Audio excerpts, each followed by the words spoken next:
Le temple de Luxor, situé sur la rive du Nil, au cœur de l'ancienne Thèbes, est l'un des monuments les plus emblématiques de l'Égypte antique. Contrairement à d'autres temples consacrés à un dieu unique, celui-ci est dédié à la triade thébaine. Amon, Mout et leur fils Khonsou. Mais ici, Amon est honoré sous sa forme d'Amon-Min, une divinité liée à la fertilité et à la régénération du pouvoir royal.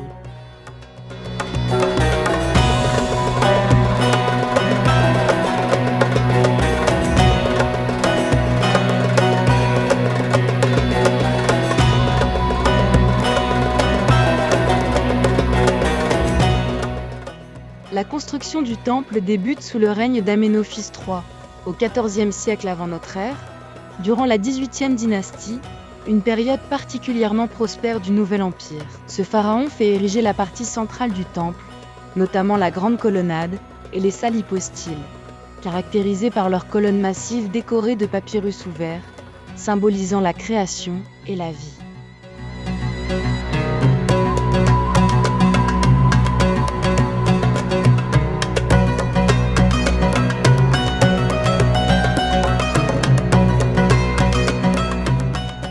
D'un point de vue archéologique, le temple de Luxor est particulièrement fascinant car il a été utilisé et transformé pendant plusieurs millénaires. On y trouve des traces de l'époque pharaonique bien sûr, mais aussi des ajouts romains, comme un camp militaire intégré dans l'enceinte du temple.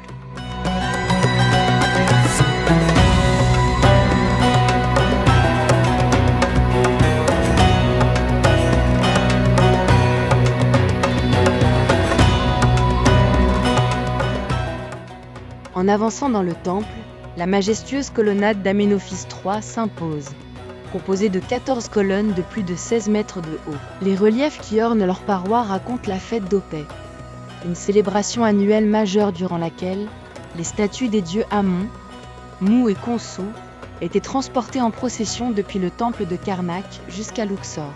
Cette fête symbolisait le renouveau du pouvoir royal et le lien sacré entre le pharaon et les divinités.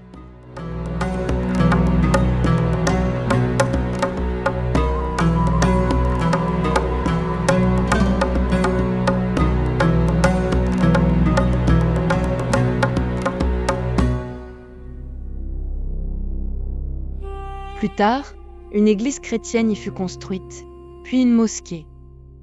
La mosquée Abou El Haggag, qui est toujours visible aujourd'hui, intégrée au monument. Preuve de la continuité exceptionnelle de ce site à travers les âges.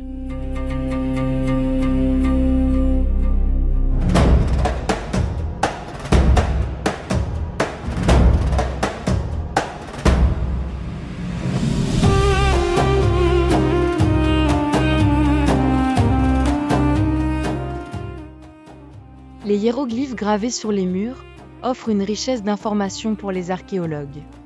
Ils permettent de reconstituer les rituels religieux, les offrandes, ainsi que les relations politiques et militaires de l'époque. Les couleurs, encore partiellement visibles, témoignent également des techniques artistiques avancées utilisées par les anciens Égyptiens, notamment l'utilisation de pigments minéraux très résistants.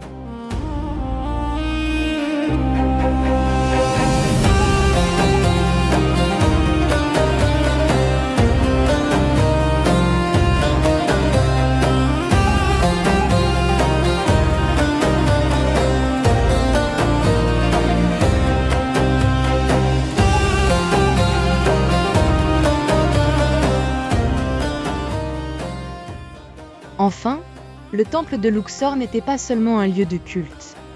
Il jouait un rôle clé dans la légitimation du pouvoir royal. Certains chercheurs pensent qu'il servait de cadre à des rituels de renaissance symbolique du pharaon, renforçant ainsi son statut divin. Aujourd'hui, en parcourant ces allées monumentales, on ne visite pas seulement un site archéologique. On traverse plus de 3 millénaires d'histoire, où chaque pierre raconte le lien profond entre religion, pouvoir et civilisation dans l'Égypte antique.